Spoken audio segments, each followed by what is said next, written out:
This is the current state of my Ryft kit build. I've had it for about 6 months. Wheels are 2.2 carbon fiber, cheap Amazon wheels. Tires are the stock Ryft tires, but they've been cut again. These are actually really quite wore down from driving on tarmac. They've been reversed, so then they'll wire both ways before I replace them. Custom wheelbase. Rear lengths are both 150 millimeter homemade links, stainless steel, 5 millimeter threaded ends. These are the stock axial straight ends for the Ryft that have been tapped to a 5 millimeter end. This is a pair of Vidavon rear drive shafts, front and rear. This is 150 millimeter front lick homemade. This is the front top link is actually the stock rear top link, so it's 139 millimeters, but it is bent. I bent them, and then also I have Team Associated extended rod ends on them. I will end up putting 150 millimeter links on the front, bent with stock axial links, or with those with a longer threaded section. So they'll be threaded all the way because they tend to pull out right now. Shocks are rear GPM, I believe is what they are. All metal shocks. They have a lot higher spring rate than the stock Ryft shocks do. Also thicker fluid. I also put a set of the rear shocks in the front. I modified the Trial aftermarket shock relocation kit and made some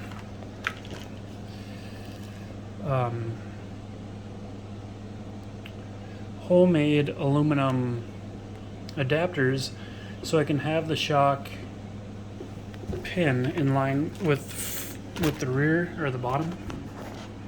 So you can see that where the bolt is coming out, it's the same as this. And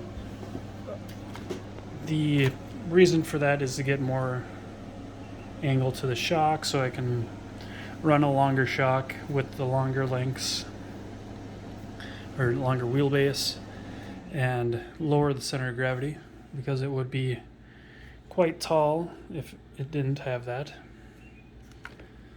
In the front we have the Vidavon portals, also in the rear, Vidavon portals. I did go with the overdrive gear set in both the front and rear in order to limit the low range or the gear reduction, so it's only about a quarter as opposed to half of a gear reduction. You can see I have the Trial steering mounts, raw 500 steering servo, Trial super servo saver, custom aluminum body panels. The top is sewed with the windings from old brushless motors that were burned out from my son's SMT-10 gravedigger.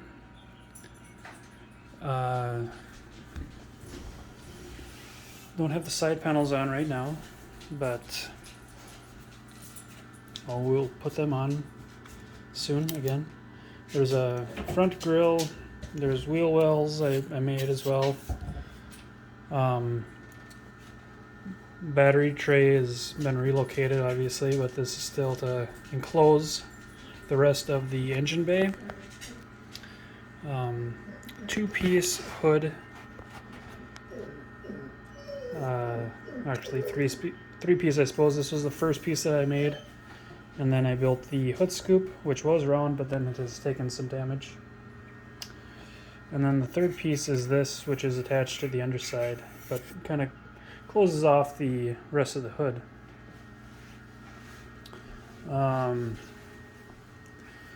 This is a Castle 1412 3300 or 3200, I can't remember, kV censored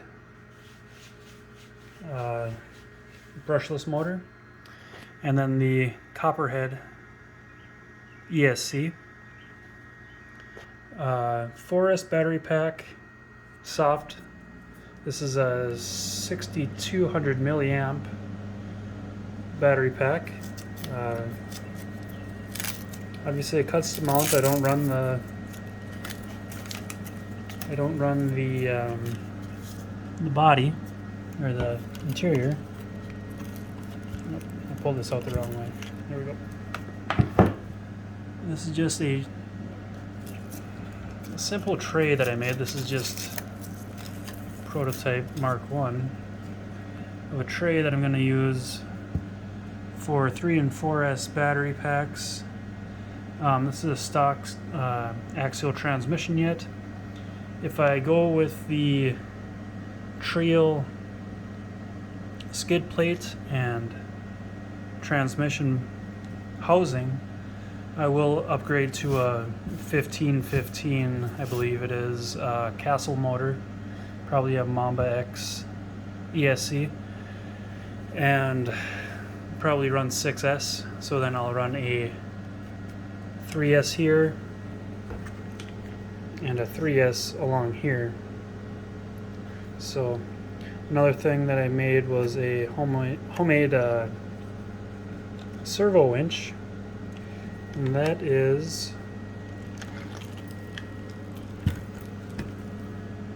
down right here where the receiver box was.